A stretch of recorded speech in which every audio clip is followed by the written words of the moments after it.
What's going on, everybody? Welcome back into an episode of 3B with just two Bs. Oh, man. What's going on, Marv? It feels like forever since we've done this. I know we got a little crazy. You had a lot of kids' youth baseball tournaments to attend here recently. Yeah, still going too. We've got a Little League district tournament, which we're hosting here at our local Little League next weekend, which is really cool.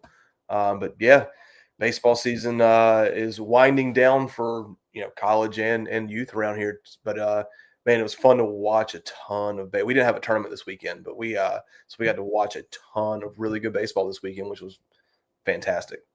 Nice. And you said you got a really nice local facility that you guys are playing out of too, right? So we just opened a new park a couple miles from my house.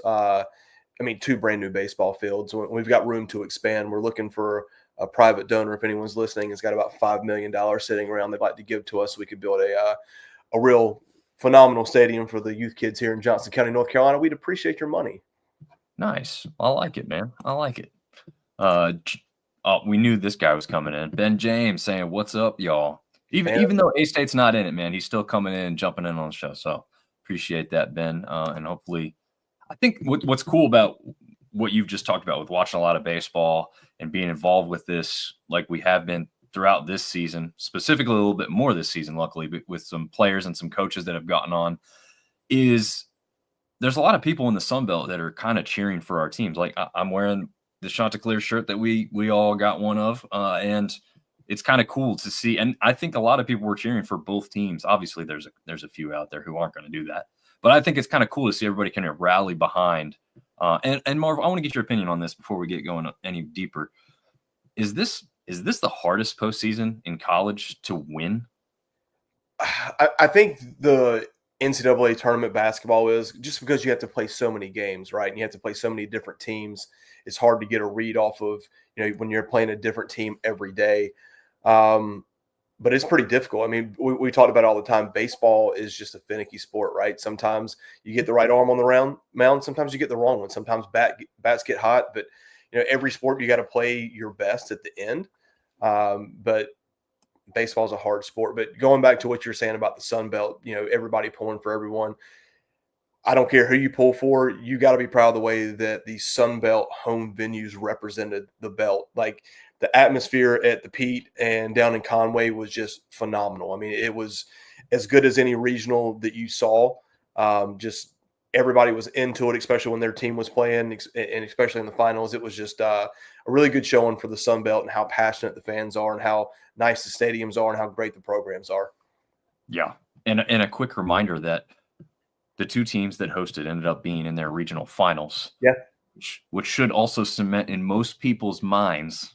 Okay. We know how the SEC did this week. It should cement in most people's minds that Troy deserved every opportunity to be in that field. Yeah. Because we're proving how good this conference is right in front of people's faces. So I will agree with anyone who says those are the only three that deserve from the Sun Belt. There's really not, I don't think, a whole lot of representation from anybody who was clamoring for a fourth team to make it in. Had they won the tournament, obviously that could have been different, but our two best teams ended up in the championship and both represented very well in their home regionals. Unfortunately, Southern Miss falling just short, so we could have had two. I mean, that would have been pretty cool, right? Two chances in the Supers.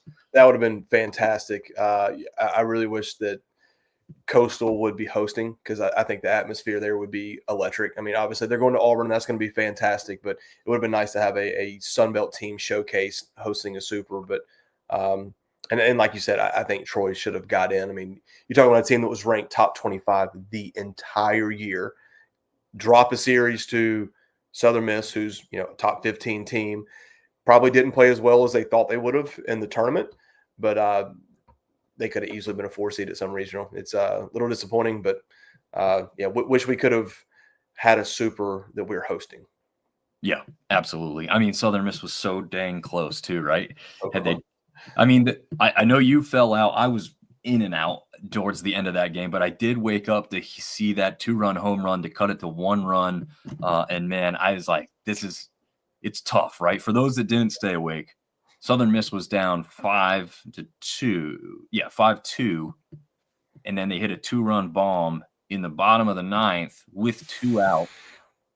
It was rough because, like, the guy coming up to bat has a lot of weight and pressure on his shoulder at home to deliver that big moment to get you back in the game.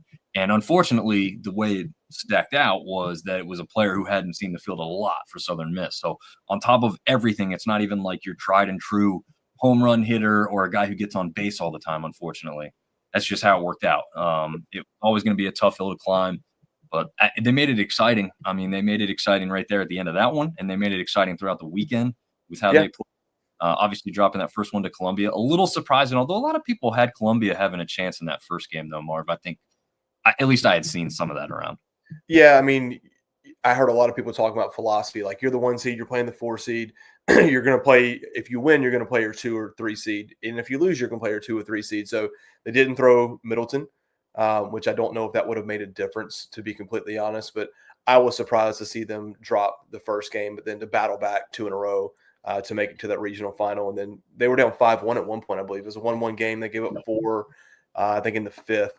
But to battle back, says a lot about the program there. And once again, when they would pan to the outfield and just all the trucks and tents, I mean, what a cool atmosphere.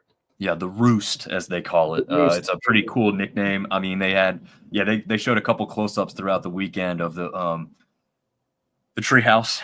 Essentially, and it is great because the commentator's like, I'm not sure if they built the treehouse on the truck or if they built it over the truck once they got it there, or if they just pull the truck up underneath it. It's like, it's so great, just this kind of confusing people because it looks so cool. You're like, I don't know. But they were essentially shouting out the engineering, right, to do something like that. It's not necessarily the easiest. Oh, this is awesome. Zach, the host from the basketball show, jumping on saying, "Chance up, baby." That's what they do down there in Conway. So absolutely, man, they're going nuts down there in Conway, and rightfully so. So let's get to it. Coastal Carolina is super. I was hoping, like we said, we could have said this for 2 teams. Unfortunately, it's only 1, but Coastal Carolina, man, they are looking absolutely phenomenal. I know we have both talked about hoping getting down there. Had they hosted a super, I would have been doing whatever it took to get down there this weekend. Are they they're like 20 in a row right now, right? Like they've won a tremendous amount of baseball games in a row. We were talking before the show, 51 wins is the most in the country. But just wrap that around your head for a second. 51 wins. That's incredible season. And I know we're going to pick super winners here in a second, and I'll save the drama. I don't think they're done, man. I think they're going to Omaha. 21 wins in a row is what it's at right now. That is nuts. 27-3 at home. And we'll just jump into this real quick. Auburn, who they match up with, right?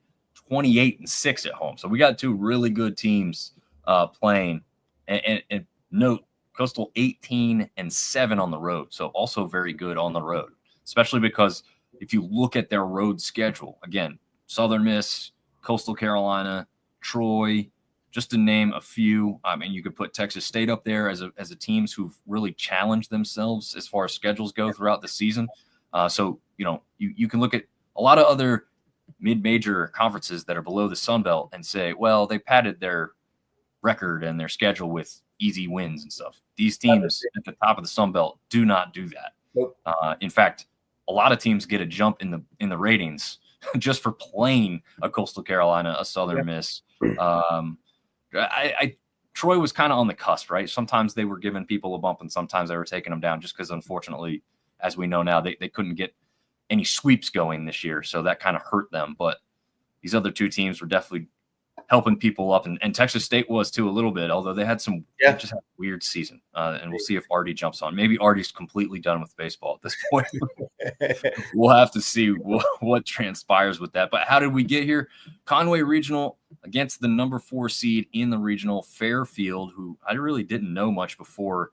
TJ had told me that they're up that way. They're up in the Connecticut, New York area, and they crushed them. 10-2, wasn't much of a game, easy start. I can't remember if I watched too much of this one. I think by the time I got to watch some of this one, it was already like, all right, yeah, they're going to win this one, like everyone kind of expected, right?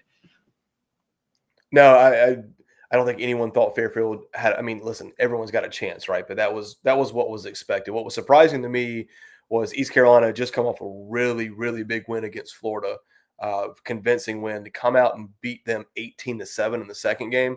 That was very impressive, in my opinion. It just kind of, I don't want to say that you knew before they went into that last game, because the last game was an absolute pitcher's duel. Both of those guys were phenomenal, but you just kind of had the feeling that Coastal was rolling and there wasn't anything that could stop them. Yeah, definitely not. And I mean, I was going to ask you about that because you had grown up an ECU fan, right? I mean, is that kind of self? I grew up a mile and a half from the baseball stadium. We used to ride our bikes there when we were kids. The outfield at East Carolina is known as the jungle. They sell season tickets there now, but back in the day, you could just walk back there. People had built up little platforms so you could stand up and watch the game from the outfield fence. And I was 9, 10, 11, 12 years old and out there with grown adults that were really enjoying themselves with the beverages and just giving the outfielders hell, to be completely honest. And growing up playing baseball, like, my dream was to play baseball at East Carolina. That's what I wanted to do. But ECU has been a phenomenal program for a very, very, very long time, and they played really well in this regional. And like I said, that last game, I mean, Coastal scores the only run in the bottom of the 8th.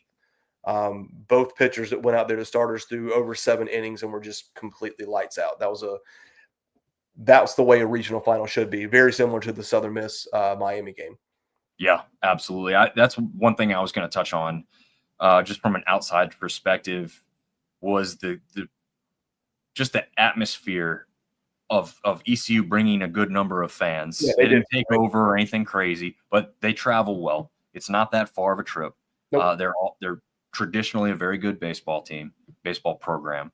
So it was very cool to see these two schools going at it like that. I know that they've had matchups in the past and everything, but this one was a little bit more meaningful, especially for ECU too, right? They were one of those teams that kind of got into the field last minute. They weren't necessarily, in fact, I think if I remember correctly, they would not have made the field had they not won their conference. Yeah, they got hot really late in the season. I think the beginning of the season, they had a lot of injuries, and the middle of their season was kind of reflecting the injuries that they had. I think a lot of their pitchers weren't 100%, but as they got healthier, they played better baseball.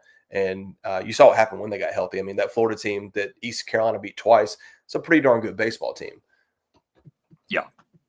So let's jump over to that real quick. I am not going to play the audio, as I told Marv. We got some language that you can hear. I just don't want to get kicked off anything, really, frankly. But you can see kind of some of the mannerisms here with the Florida coach. Is, I believe, Kevin O'Sullivan. Is that his name? O'Sullivan, yeah. So it's not too telling in this view here, but you can still see he's a little bit more rigid in the body language, and everyone else has got, the site people are there. At least one's kind of watching over the other just to make sure nothing goes wrong or transpires too badly. But he's ripping into them. For those that haven't seen it, if you want to hear the uncut version, you can go onto Twitter and find this by searching Florida baseball coach. It'll come up real easily when you find it. But he was letting them have it, and a lot of that had to do with, I guess, really a game going late, and then it affecting their schedule for the next game, which would be, I guess it was a noon game that then got changed to 1 o'clock. So it didn't even get changed dramatically, but it did get changed. And here's another one. Here's the other one, and he's hot. You can really see the body language here at this one, and the guy's looking at him like, dude, I'm not gonna walk away, but like, you're just gonna rip into me like that. Like, I don't think he could even believe it. And the way he's look at his. He did a really good job of holding his composure, because you got another grown man in your face ripping into you like that. It's very easy to want to fight fire with fire. Yeah. I want to actually just keep playing that one, because it's just, you can tell everything you need to know. Like, a picture says 1,000 words. Well, this is a live video, or not live video, but this is video of it as it was happening live. And you can see the players, all of their attention is turned here. They're like, oh crap, coach is hot. Yeah. I'm almost like, I mean, I don't know. Maybe you can speak on this a little bit. Like you do some of the coaching stuff. You're obviously not getting into these situations at the youth level, at least hopefully, Marv. But none of his players come up like, "Hey, coach, calm down. Like, like it's gonna be all right. Like we can deal with an hour delay." Like I think they could have helped diffuse the situation. Although, I don't know. What do you think? Are they worried or concerned at that point that they're going to put themselves in harm's way? Like coach saying, "Well, you're not. You're going to sit the bench now because you've made me mad too." So my initial thoughts on that is twofold. Number one, either they 100% agree with him and they're just letting coach get it out. Number two is they've seen that before, and you don't get in the way of that man when he gets angry like that. Those are the two ways that I look at it. That makes sense. Yeah, I think I'd probably agree with that second one the most, right? Like I think I had a Marine Corps father, and so when somebody did wrong and he was ripping into someone, you just kind of let it go. Yeah, like you said, let him get it out and just get it over with. Yeah, you don't want the anger to get displaced on you. It's like someone else is taking it now. No, not at all. Dominic Ambrose saying, "What's up, guys?" Hey, Dominic, thanks for joining the show. You've hit it on a good spot, man, because there is audio that we will hear, and this is from head coach of Coastal Carolina, Coach Schnall here, and let's see if we can hear what he had to say about this interaction and his thoughts on it. I have to say this, and I don't know if I'm supposed to say this or not, but I believe in standing up for what's right, and what transpired this morning on our field. Another coach disrespected our associate AD, who works as hard as anybody in our entire program. He disrespected our field crew, who are the salt of the earth. These guys would do anything for our program. It's not okay. And this needs to be brought up. Absolutely disrespectful. As a coach, it's our job to mentor young kids. And the way he treated the 2 site reps, the way he treated our associate AD, the way he treated our field crew is absolutely unacceptable. And that's what I'm most disappointed about. This is a national champion coach who thinks he can come in here and try to bully people around. Disappointed. Disappointed, somebody that a lot of coaches look up to. For him to act that way, really disappointed. He disrespected a Hall of Fame coach who's the site rep here. That's all I got to say. One last thing I have is Yeah. He didn't mince any words there, right, Marv? No, not at all. I have a feeling that if he would have been on location when that had happened, that could have been more newsworthy. Yeah, and I wouldn't blame him. I mean, I retweeted that actually once I had seen that clip, and I said I love every second of what he has to say here, because he's standing up for what's not only just right, but he's telling you the honest truth. Why do you think he was so passionate about that? Because he believes everything he just said about all his own guys. They work hard. They've done everything they can do. Because the Florida coach did that to people that he works with every day, that he has respect for. And to see someone disrespect someone that you work with and you have respect for, unacceptable. Yeah. That's why he was so passionate, in my opinion. Oh, yeah, absolutely. I mean, you could visibly not only hear it, but you could visibly see how he wanted to slam his fist down into the table as he's talking about this, man. That really upset him. And, I can understand why. Look, you've worked tournaments as a coach. I've worked tournaments as an official. Like, people get heated in those moments when something changes and they don't like it, or a call doesn't go their way. So in one respect, you understand being upset. That's not the issue here. It's the way he treated people when he was upset, right? Yeah, and the fact that there's 2 whole separate situations, right? Those videos that we saw, the 2 of them, were totally different locations. So it's not like it. I don't know how far they were apart, right?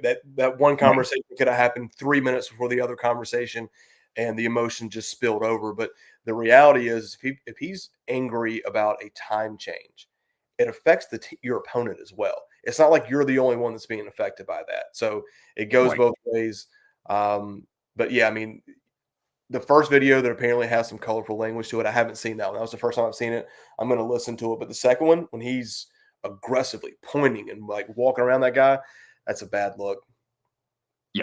Yeah, it's just overboard. I mean, I would say I heard also too, and this part necessarily was not captured, at least to my knowledge, on video or in audio form, but there was people in attendance that heard him make remarks to an ECU player who had something, a leg amputation that causes him not to play. Apparently, he does this huge whiteboard thing, and he told him to take that whiteboard and shove it somewhere, and then called him out for having a robot leg or something. Like that's literally, again, how much of that part is true or what? But I mean, it's been more than one person who's talked about some interaction between him and ECU players. That's not the staff. He's not talking to the staff like that. He's talking to the players on the field because he's upset.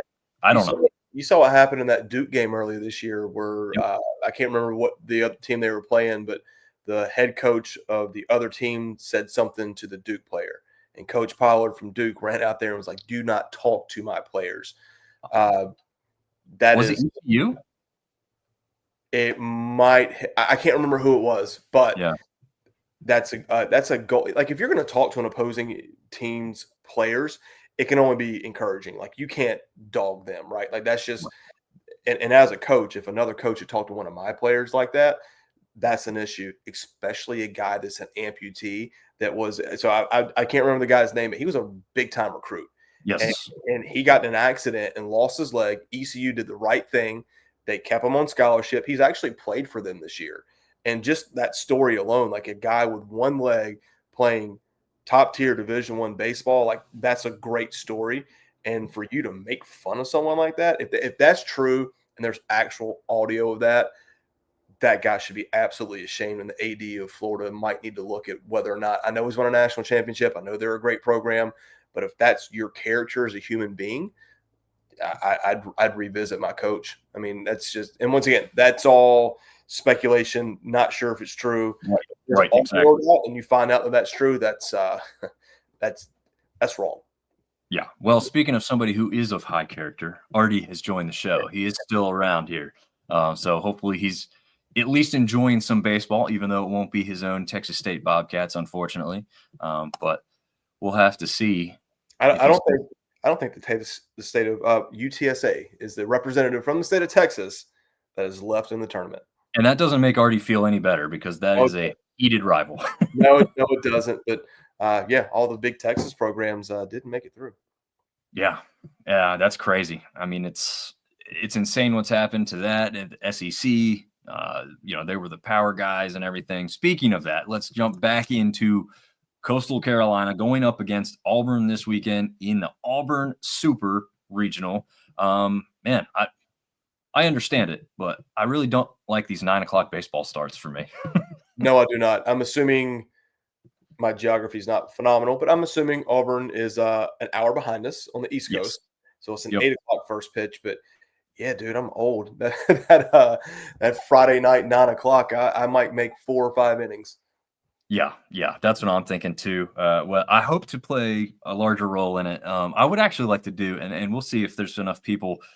Maybe I'll put it to a poll after the show because it might garner more interest. But like some type of watch party or like a Twitter Spaces where like there is no video, so you don't have to worry about that. You can just be chilling on the couch with a headset in, and you can actually let anybody talk. I don't know how many people watching now have done that, but it's kind of cool.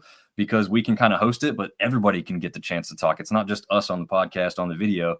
It would be like an audio thing. And then you can come and go as you please. Marv, you're on there for 4 or 5 innings with us. Awesome. Just anybody can kind of jump in there. So maybe we'll do something like that. I was kind of fun. We did that. The Marshall guys with the Thundercast podcast did that for Marshall's late game against Louisiana. Oh, okay. Louisiana during the tournament.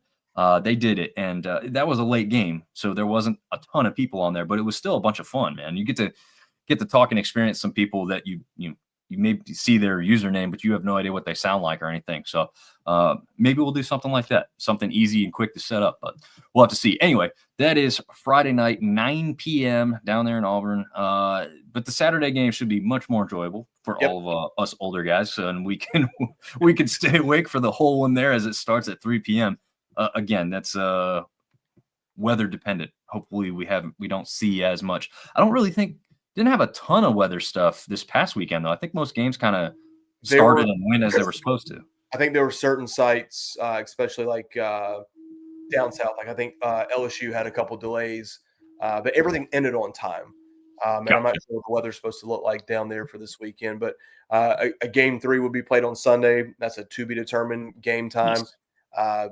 I see this going 3 games. I don't see either team, getting two straight for a sweep in the first 2. But man, this is going to be a really good matchup. And Coastal's rolling, buddy. They're pitching. Their pitching got them through the season, right? But the bats have woken up despite that 1-0 ECU game. But I'm really, really looking forward to watching this. I wish that was a 7 p.m. East Coast time first for the Friday night game.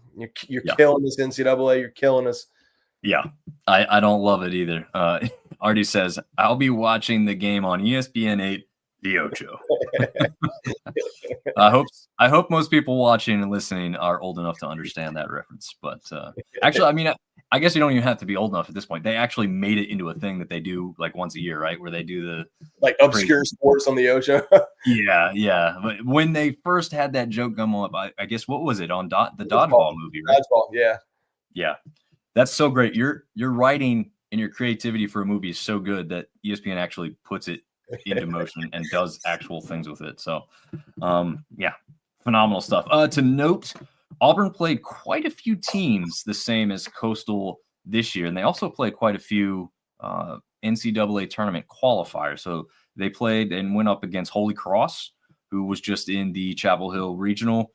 They went up against Troy, and we know that was a close game. That was a 7-6 victory for Auburn at home against Troy. And now, again, this isn't to the transitive property, right? We know it doesn't work, but we know what USM had done to Troy, and we know that Coastal looks like, they beat them in the championship game. So what does that mean, right? You just keep moving over the 1 and carry the 0, type of thing.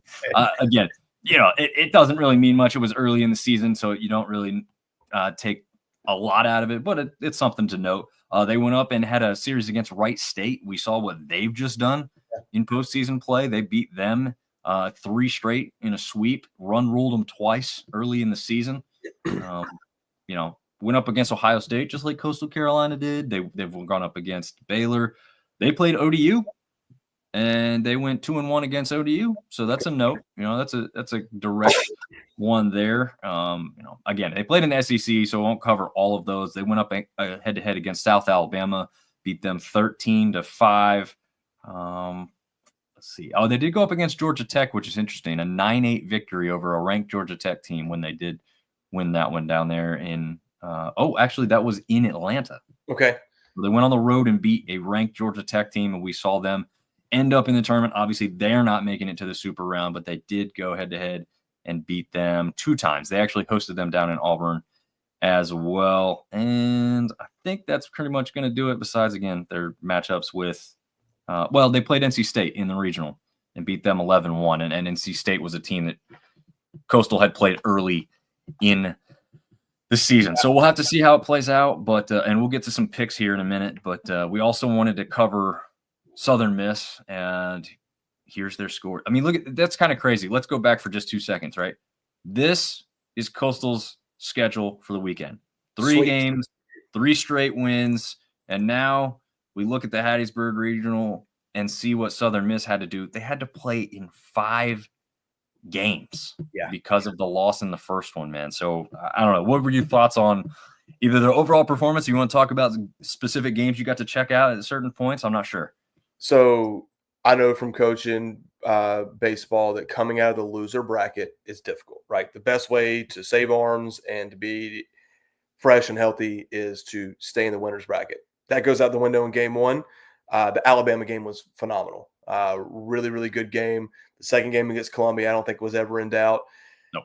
the first game against Miami, when that one gets done, you're like, man, all right, they're back on track. They're rolling. And then the last game, we've kind of already touched on that. 1-1 game. I think it was going into the fifth, maybe the sixth. Miami I puts up. think you're right. I think it was the fifth. Yeah, they just had Miami hit the ball really well. Once again, coming out of the loser bracket's hard. So to lose your first game against a team that everyone thought you would beat, and then rattle off 3 wins in a row, especially against Alabama, kind of felt like they had it going in the right direction. And man, just a really good game. We talked on the atmosphere. I don't think anyone that's a Southern Miss fan has to apologize for what people saw on national TV from their fans and what they put on there. But wish they could have won that game. It would be, going from a league that has had 4 teams in a regional the past couple of years to only having 2. Granted, they both got to host, having both go through to a super, I think just, not to us, but to maybe the rest of the country kind of re-solidifies, holy crap, they play really good ball down there. Look at these 2 guys that got through. But, man, those guys should be happy. They had a hell of a season. They battled to the very end, and just wish they could have made it through. Yeah, absolutely. They would be hosting the Super. Yes. It would be the Louisville match. They would be hosting. Yeah, that's why it hurt. I think from what I've seen, like this one stings a little bit more because of that, right? Like all you had to do was take care of your business, and then you get the Super that they didn't give you, right? Like you've earned it at that point. You've taken it. You've taken advantage of it. You're now playing at home a second time in the farthest you can go besides Omaha, obviously, but that's the next progressive step. And I think everybody was, in the roost and in the stands regularly. I think everybody was ready to take that one. Man, and so if you would have told me that if they would have beat Miami and you would have told me that they were hosting Louisville at home in a Super, if I was a Southern Miss fan, I'd be looking at flights to Omaha. Yeah. Nothing away from Louisville, but you got to think the home field advantage plays in a little bit. And, I think Southern Miss is a better baseball team than Louisville at the end of the day. But, playing 5 games versus 3 that Coastal played, just they used a lot of arms, especially in a tough game like the 6-5 game against Alabama. In that 5th game, you've thrown everybody. We were texting like, hey, you think Middleton pitches? I mean, he threw 90 pitches 2 days ago. I don't think he can go. It stinks. I would have loved their chances to make the World Series if they could have pulled that off against Miami and hosted the Super. Yeah. And I think like you, like what could have happened had you won that first game on Friday? Like it changes so much, but it also is going to change your matchups, right? Like maybe they would have seen Alabama for the regional final, or maybe they wouldn't have got there. So I don't know. Everything could have changed more dramatically because instead of playing Columbia twice, had they beat them the first time, maybe they wouldn't have seen Columbia again, and they would have had to match up with Alabama and Miami, which they did do anyway. But if they would have won that first game, it would have been Columbia, Alabama in an elimination game, and then Miami and Southern Miss in the 1-0 game. And who knows? They won the first matchup 17-6. You never really know what would have happened, but once again, being in the winners bracket and not having to play that extra game and have those extra arms really does make a difference. Yeah, absolutely. I agree with you on the Alabama game. That was probably my single favorite. Well, I don't know. That it's between that one and then the regional final between ECU and Coastal was like my favorite game of the weekend because I described this to somebody. I actually was Schultz from the Locked On podcast. We were messaging on Twitter, and he said, it wasn't the prettiest game, and I said, yeah, but like what was cool to me about the Bama and Southern Miss game was like it was a boxing match. Like each fighter was getting hits in, but nobody could deliver that knockout punch, right? Like it was always like, ooh, they took the lead, but it's only by a run or two. And then now they've battled back or they've tied it, and it was like this cat and mouse game. Like who's going to end up on top in the end? And that's why this one was so much fun. And the Coastal ECU game was kind of like that. It's a little bit more of a pitcher's duel, obviously, like you said, 1-run game, but the atmosphere there made up for it, and the atmosphere for the Alabama game was great too. The Miami game, the first one was just awesome because what was it? I think it ended the first inning 10-0 already by the time that I was watching. I think the Coastal ECU game was going on at that same time, and you were texting the group, and you're like 6-0, 9-0. I was like, what the heck is going on? And then I mean, they got a lot of it out of the way early. But yeah, when you're fighting to make it to a regional final, because that was an elimination game for them. Yeah. And you put up 10 in the first. I mean, I could only imagine the electricity in that stadium during that first inning. It had to be pretty cool. Oh yeah, it was definitely sounding like it was pretty cool. I do want to provide one clip that was awesome from the weekend, and I'm not sure how many people saw this. I don't think they had any of this on the broadcast, but I do want to jump over to this now and get you guys to hear what transpired when they were losing to Bama. This was in the Alabama game. They were down, if I can remember right, 1 or 2 runs at this point in the game, kind of later in the game. But just listen to this from a fan who was solving some puzzles up on the scoreboard and what he had to say before they went back to play.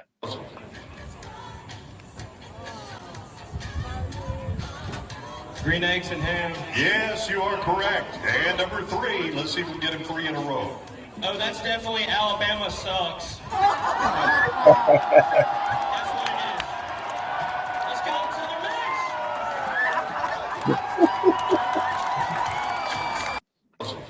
Miss. Yeah.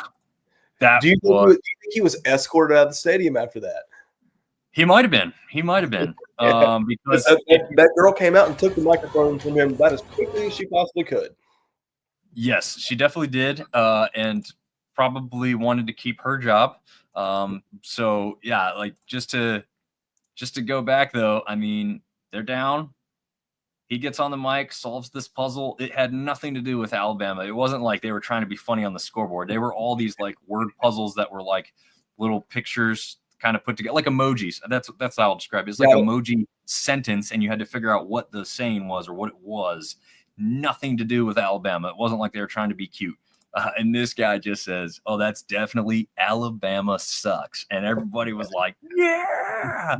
And then he pumps up the crowd as he's walking back, and that girl runs out there on a little slight jog to go get that mic from him. And there you see it, win 6-5. Who knows if that's what sparked the little comeback that made the win, what it was, but an awesome moment. Again, it's like you said, this is part of the atmosphere stuff, right? Like, of course. Yeah, I'm sure he told his buddies, like, hey, I provided that spark, right? That's all. Yeah.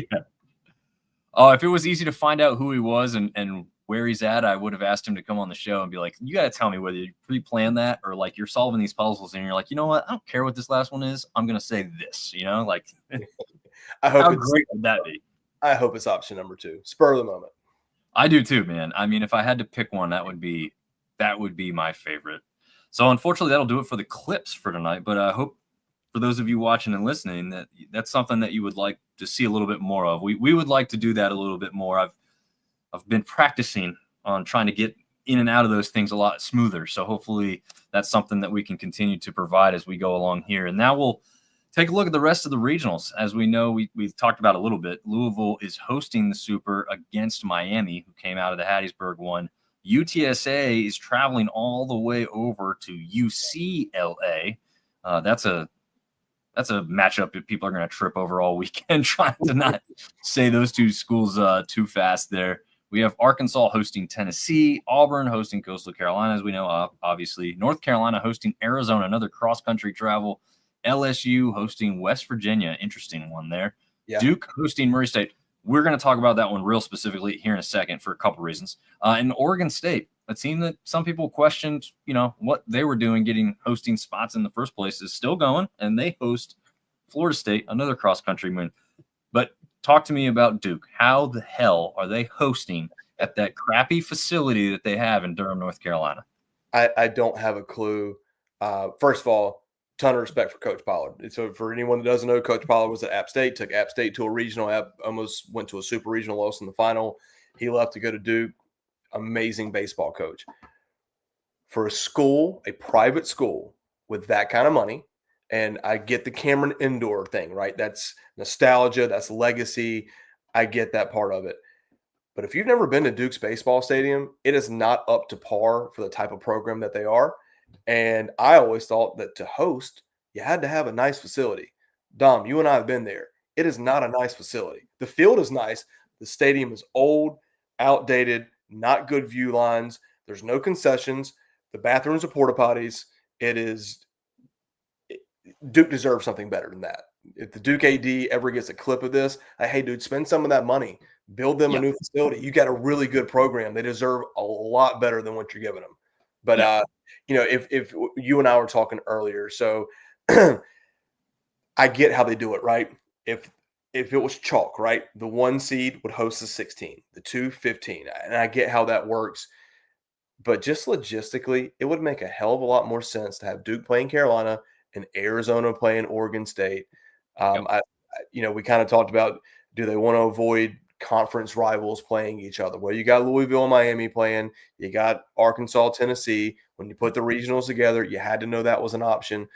But if it was Duke and Carolina, obviously Carolina would be hosting, but Carolina's got the facility to do it. Yes. I think you looked right down the road from Duke is this beautiful ballpark where the Durham Bulls play, AAA team for the Rays. It is a amazing ballpark. Yep. Instead of Duke asking them to host, they're having ultimate frisbee at the DPAP, which that would be a much better site. Now with Murray State, I don't know how well they're going to travel, right? But if they had a bigger team that was going to travel, imagine a Coastal or an East Carolina or somebody else coming. That's not the venue to host this type of event. Just isn't. What you said, I'll say it even in a smaller, shorter, condensed version. Their facility is garbage. I mean, it's really bad. Like you said, the biggest indicator is there is no bathroom. It's a porta-john. And guess what? The players have to use those too, from what I hear. They don't have their own separate bathroom. They come up from the dugouts and have to use the same porta-johns everybody else does. That's embarrassing. I hope at least for the regional or super regional here, they've at least got something down there closer to the field for those guys. But yeah, like you said, there is no concession stand. They pull out some carts and they have some food and drink available. Popcorn. Yeah, but it's not up to speed whatsoever. It's on a beautiful campus. Yeah. And the field looks great. Like you said, I mean, they just recently, within the last 2 or 3 years, I think, redid the whole field. So that's not the issue. The playing surface is fine, but the stands are just horrendous. And I don't think they probably can't seat more than 1,500 people there. I mean, it's not a big place at all. Yeah, I would assume that like Duke, because of the money aspect that they do have, they were okay with taking like a loss essentially to say, yo, we still want to host. Like, we'll pay you a fine to still have it here just so that we don't have to travel. I wouldn't be shocked at all about that, because there's no way the NCAA looks at that and goes, yes, this is an acceptable venue to have, big television crews at and traveling fans coming to, and we're putting this on national TV. Like, I'd be embarrassed if I was. Look at all the teams that are hosting. Louisville, decent stadium. UCLA, good stadium. Arkansas, Auburn, North Carolina, LSU, phenomenal stadiums. And there's Duke's. And once again, not crapping on them at all. It's not the players' fault. It's not the coach's fault. They've got the area where if they were to tear down those old grandstands, if you will, like they could build something really nice there. Oh, yeah. And I thought that's what they were doing when they played that season at the Durham Bulls Park. But no, they just redid the playing surface, which is really nice. But as a fan, like I said, the sight lines are terrible, and there's zero amenities, none. Also to note, like, and you experienced this, like, there's not really a great parking situation there either. Now, it is college campuses, and throughout a lot of college campuses, there aren't the best situations, but there's like, even for like television crews and stuff, I don't think that would be, easy or enjoyable for them to navigate, because it just doesn't seem like there's a lot of room for them to get these big trucks up there with the satellites and all their equipment in and out. I mean, it's, most stadiums now have at least like an entrance and exit at multiple points. There is one spot for you at Duke to get in and out. There's one way in, one way out, buddy. It's like it's like the not nice neighborhood in your town. One way in, one way out. Yeah, exactly. Oh man. All right. So Marv, do you want to go first with some picks here, or should I go first, or should we just go each of us do the line and then move down? What do you think? Yeah, let's go line by line. Okay. We'll alternate picking, and since you are the host, I will give you. Now we could still pick the same, right? Like, just because you pick one doesn't mean I have to pick the other, right? Yeah, we could pick the same. I think that's fine. If we had Seth here, I think we'd all pick whatever we wanted. So I think we can keep it that same way. Louisville, Miami. Who you got? Man, I'm going to give it to the host here. I think Southern Miss could have had another shot at Miami and beaten them. Had they had a different arm on the mound and just a little bit better luck batting. And I think Louisville might be able to provide that playing at home, making Miami travel for the second straight week. I'm going to pick Miami. I think they're impressive to me. I know the record's not great. Neither one of those teams has over 40 wins. I think they have the least amount of wins of all teams remaining in the tournament. But I'm going to go Miami. I think they're riding a little bit of momentum, and I'm going to take Miami to go to Omaha. Interesting. Next right. matchup. The U schools. Yeah, I'm gonna go UCLA in that one. I think UTSA is a great team. I just think UCLA takes it.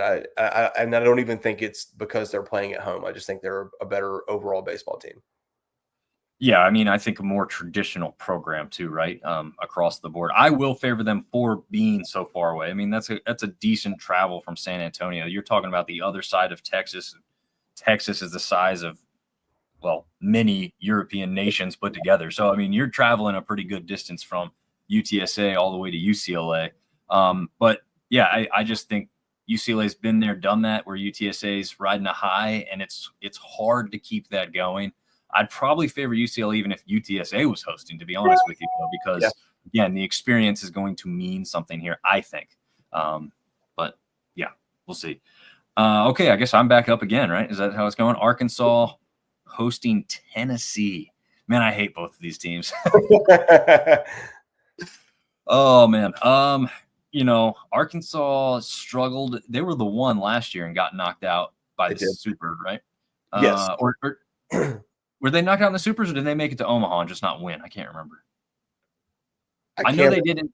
I can't remember either. I do remember this year that they said Vanderbilt was the only number 1 seed that hasn't at least made it to a regional final.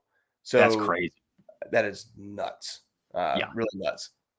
I think actually Tennessee was the one last year and won it all, and they were the first one to ever do that. I think that's what. So in 2 years with number ones, we've had some crazy stuff. I believe, if I'm not mistaken. Was LSU not number 1 the year before that when Skeens was the stud? They might have been.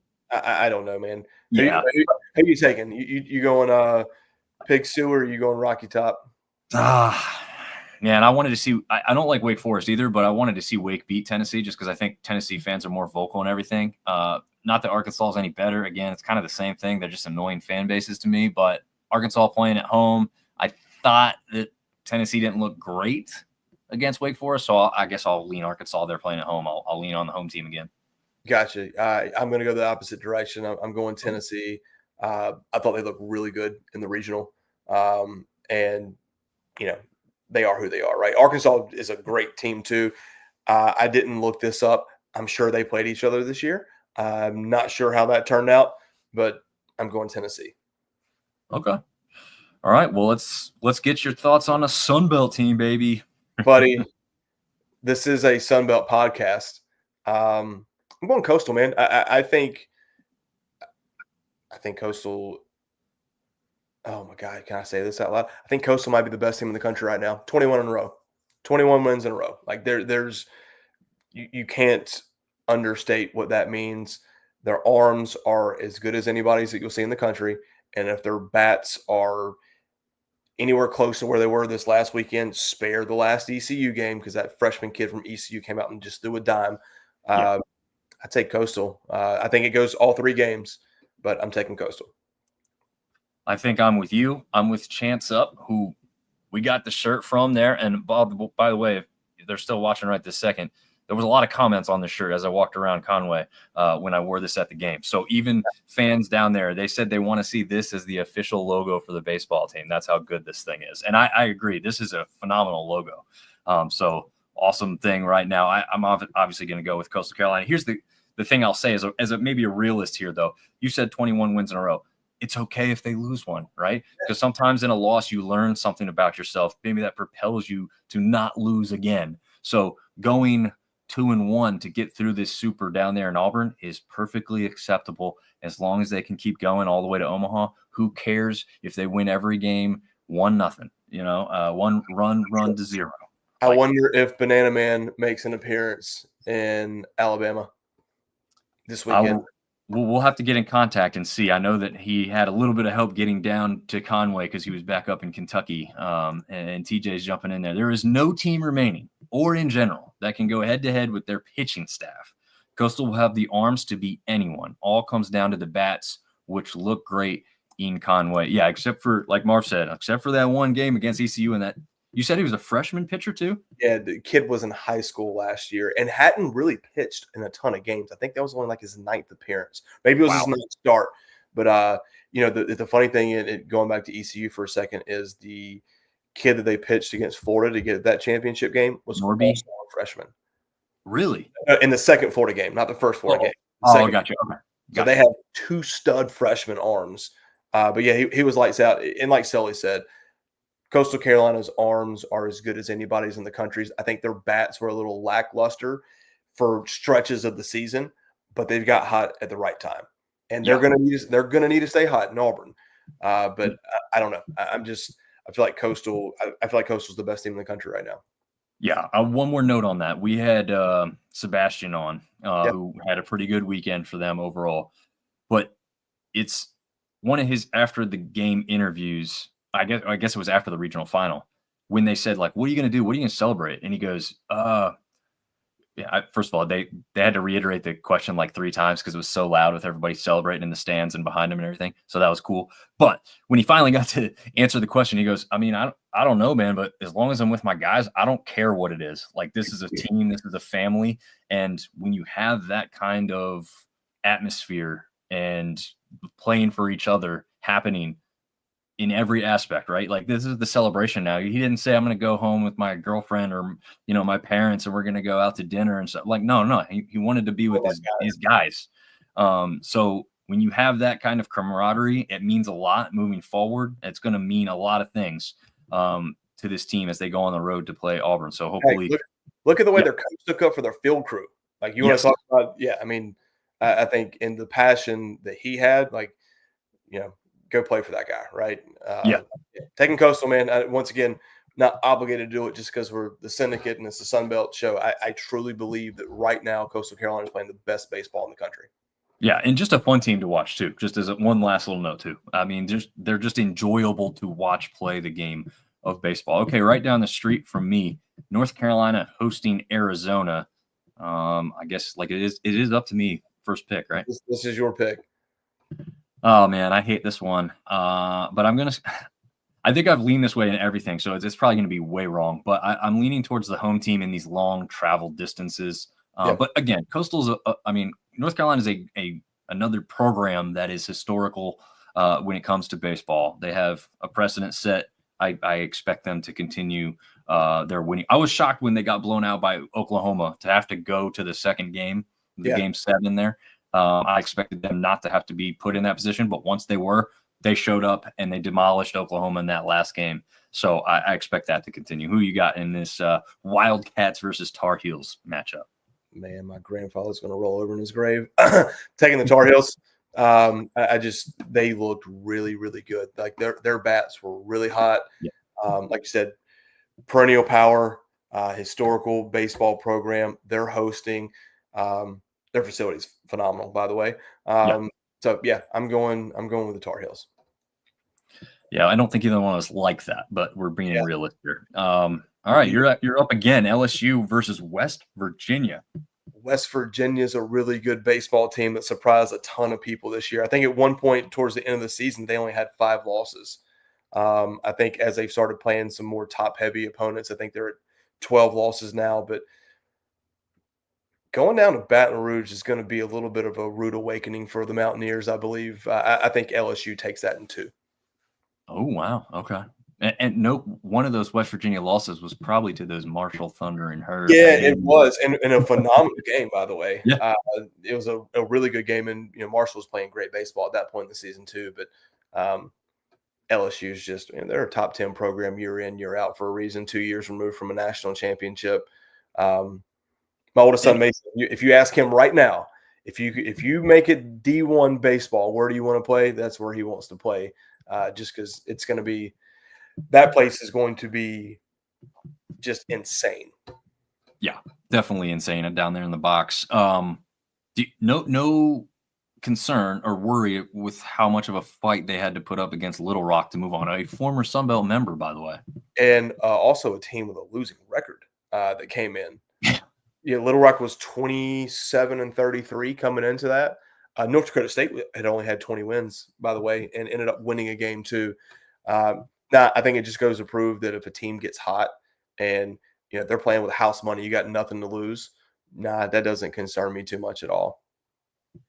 Yeah, I think I'm gonna take LSU, but I think West Virginia steals a game. However, TJ is saying he would not be surprised to see the Mountaineers take the series. Just an intense, scrappy baseball team. I haven't been keeping up with West Virginia as much. Obviously, I had a little fun when Marshall got some revenge for that hideous loss they had to them at home earlier in the season, right, where they stole home to win the game on a walk-off steal. Like I said, West Virginia is a good baseball team. They surprised a lot of people. I mean, they were not ranked. Like no one was talking about them coming into the season. And all of a sudden, you look up and you're like, "Holy crap! They're 32-5," or whatever they were at that point. I don't think they've seen arms and bats like they're going to see in Louisiana. I don't think they can keep up. Yeah. Well, and the other thing, again, with the home team hosting, like the heat, the humidity, is that going to be something West Virginia guys really feel when they're down there? And I'm thinking they will, because it's just, Marv, you're right here down the street from me, not too far. I mean, it's gotten humid here quick. It has not been that hot here this year, which is great, because I know next weekend, probably when we play our big tournament, it's probably going to be 94 degrees with 95% humidity, and all the kids are going to be out there dying. But I don't know. I just, once again, I'm going LSU, perennial power. I would not be shocked if West Virginia took a game. I would be shocked if they won the series. Yeah. My take. Well, yeah, I guess I'd be shocked. Like you said, it's the history and tradition of LSU to think that would push them through, if anything, is a big, determining factor, everything else being equal. Your favorite host site, man. Who are you taking? Yeah. Favorite host site, Duke hosting Murray State. I'm going to ruin the fun here. I would love to see Murray State win, but I don't think they're going to. I think Duke is a really good baseball team. They didn't have the greatest of years. I'm not saying, they were blowing it out of the water. Didn't have the year that some people thought they might have, but they're still good enough to host a super. And the little guy in Murray State is awesome. It's a fun story. Like I said, I'd love to be wrong and see it continue, but I'm taking Duke with money. Yeah, I don't disagree with you at all there. Murray State, if I'm not mistaken, Murray State made a run maybe last year or the year before. This isn't uncharted territory for them, if I'm not mistaken. Well, they've never made it to a super. This is the first time they've ever made it to a super. Okay, got it. But they've been in the regionals the past couple years, if I'm not mistaken, and taken some games. I think they made it to a regional final then. You and I have seen Duke live. Some grown men playing there. They got big dudes. They're going to bring 5 guys out of the bullpen that all throw 93 to 95. And once again, Murray State taking nothing away from a mid-major team. Just have you seen arms and bats like that consistently over a weekend, and can you keep up? And I don't think they can. No, I'm with you. I don't think they have. Again, it's kind of like UTSA with UCLA. It's kind of that same thing. Like you just got all this crazy momentum right now, and you're riding on this high, and it's hard to kind of separate that from getting back into the business mode of like, we're going here to win. Because I don't disagree. Like, you have to enjoy these things. So I'm not saying it's a bad thing that they're enjoying it, but it's hard to get kids that are still young men to like mindset totally switch. Okay, we did that for this past weekend. We had fun while we were back around home. It's time to get back on the road and go back to business mode. Listen, if you're Murray State, though, you got to think, okay, we won more games this year than Duke. Everyone's going to make the argument, well, you didn't play in a good of a conference, but you got to play who you got to play, right? You don't get to choose who your conference mates are. But Duke didn't have a national seed. It's not like you're going into some overwhelming home field environment. No, that's true. If you want to talk about, do they have a chance? Yeah, they do. If they win, I will not be shocked. to be completely honest with you. But I'm going to take Duke just because I think recruiting wise, they probably have the better players, quote unquote. But it's a team sport, right? You got the right guys rolling the boat in the right direction. You can do amazing things. So wouldn't be surprised if Murray State wins, but I'm going to pick Duke. The last one is probably the one that's given me the most thought-invoking process of my day. I don't know a lot about Oregon State, but I know they've been highly ranked the entire season. Florida State is literally traveling across the world to get there. You're talking about Florida, Panhandle, Florida, to Pacific Northwest. That is a long, long, long travel. Man. Here, while you're thinking about it, one more note. That Murray State logo that they have, phenomenal. On a baseball hat, that thing is sweet. I'll stay that. All right, go back to your thing. And I'm literally making this pick as I'm talking. I am going to take Oregon State just because of the travel and because they're at home. It's the 8-9 matchup, right? Like this is the most balanced numerical matchup of the Supers.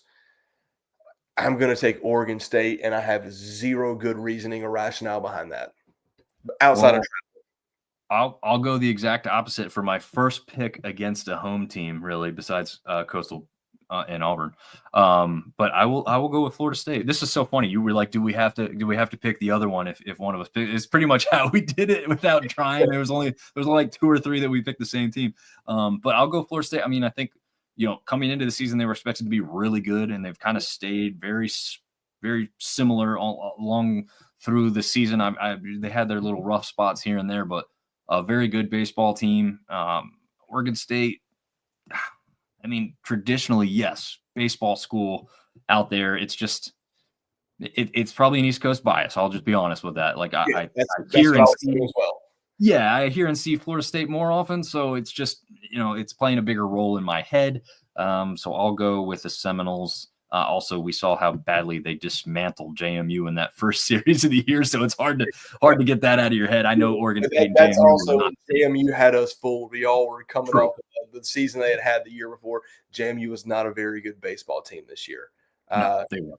And they lost a lot to credit. Like it's not like they all of a sudden got bad with the same guys. They did lose a lot of players, but they did. Yeah, you're correct about that. I don't know a lot about Oregon State. I'm not going to sit here and act like I know a lot about Florida State either, but that is a long way to travel. Yeah. Sully's got another note for the Duke program. Last step for Chris Pollard's program to make it to Omaha. They beat Coastal in 23 to make it to the Supers, and this is the best path to Omaha out of all of the Supers. So, yeah, I mean, this is I guess it's a really good chance for that one. Yeah, but once again, would I be surprised if Murray State came in and took that series? If Coastal were to get eliminated and Murray State would advance, I'm all in on Murray State and Omaha. You got no skin in the game, right? But I think TJ's right. I mean, Coach Pollard's a heck of a baseball coach, and this is the last step for him is to make it to Omaha. Obviously, the ultimate step's to win, but you got to think how many Division I baseball teams start the year at 0-0, and only 8 get to go to Omaha. So that is his next step. Yeah. Then we'll end with that kind of beginning question that I said. That's one of the reasons I think that postseason baseball may be the hardest to win. Like what sucks about football in a sense is that you have one shot, right? You have one game. That's it. Anything can happen. There's injuries, all kinds of stuff. Basketball is long. They play the most kind of games out of anybody, I feel like, if you make it all the way to the end. And that's also a one-and-done game. But I feel like momentum helps you a little bit more with basketball. You've got a lot of the same crew going every single game, right? Like you're starting 5 or you're starting 5. Again, injuries occur, of course. But baseball is like you have to trust that your best pitcher can get it done, your second best pitcher can get it done, your third, you know what I mean? Like there's so many different things, and you don't even go in with the same lineup every time.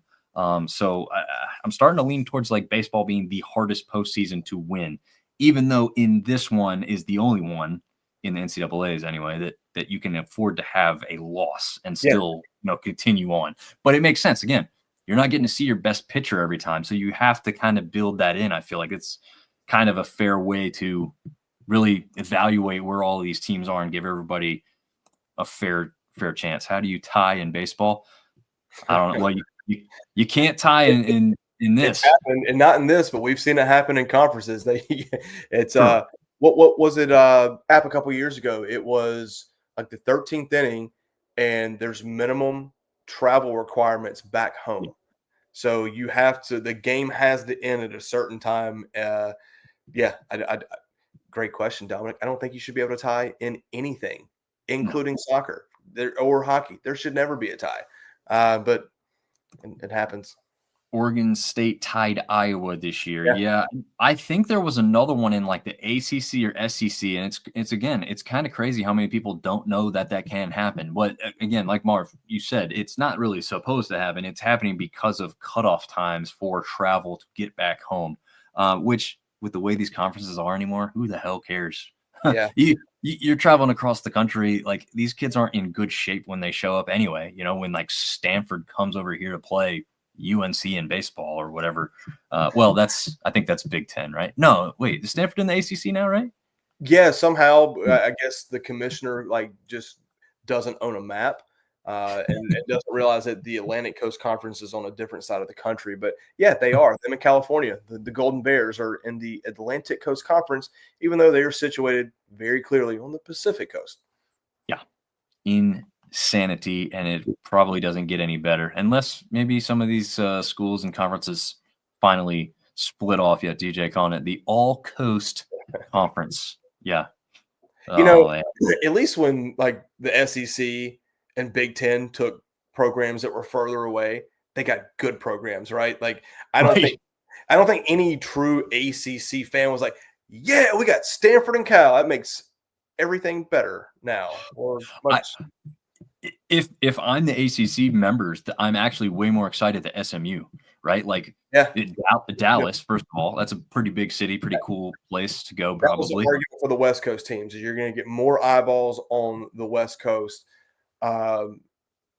No, maybe, yeah, there might be some validity to that, but I don't know, man. It doesn't make any sense at all. It's we've had this conversation before about the money grab that college athletics is. I think baseball might be a little bit more sheltered from that than football and basketball are. But yeah, it's just honestly, you've got California is putting a team on an airplane several times a year to come play baseball, softball, soccer on the East Coast. Like, that's the biggest waste of money on the face of the earth. Yeah, there's literally pro organizations and leagues out there that regionalize to avoid those types of things. You know, like the NFL still has somewhat regionalized. There's some outliers, of course, but you know, for the most part, you know, you've got, was it the NFC East is, well, Dallas is the outlier there, but everybody else is kind of up in that northeast corner to some extent. The NFL also brings in a slightly higher revenue than just a little bit. Most college sports. I'd love to see the numbers. College football probably brings in stupid money, and I know the NCAA tournament in basketball brings in a ton of cash, but I don't think women's softball and men's soccer or lacrosse or even baseball is bringing in those kind of dollars where you can justify. I don't want to know what the travel budgets are for those two schools to go back and forth. I mean, it's got to be insane. Yeah, and I mean, I just tell you as a person, and you travel as well for sales and calls and everything else. Like I do it sparingly, and I don't love it. But these kids are doing it like back-to-back weeks, a couple times a month, many times a season. Like, it just, no, thank you. You can't ever eat or sleep well when you're doing that stuff. It's just not enjoyable. So I feel for them. Hopefully we can get some common sense back in athletics and kind of go backwards. I don't think it's going backwards. I think it's progressive, but you know, going backwards in a sense, and see if we can make some more sense out of this stuff. And so he's ending off with the Pac-2. Speaking of that Pac-2, this Pac-2 is about to bid you adieu. I don't know if I just rhymed all of that together, but yes, thank you for joining us. Again, maybe we'll do a little watch party for the game. Coastal down there, 9 p.m. Eastern time, but remains to be seen. Any final thoughts, Marv, before we get out of here? Man, go Coastal. Put a Sunbelt team into Omaha. Let's get it. Let's do it. We want to have stuff to watch and somebody to cheer for. So go Coastal. We'll see you guys next time. See ya.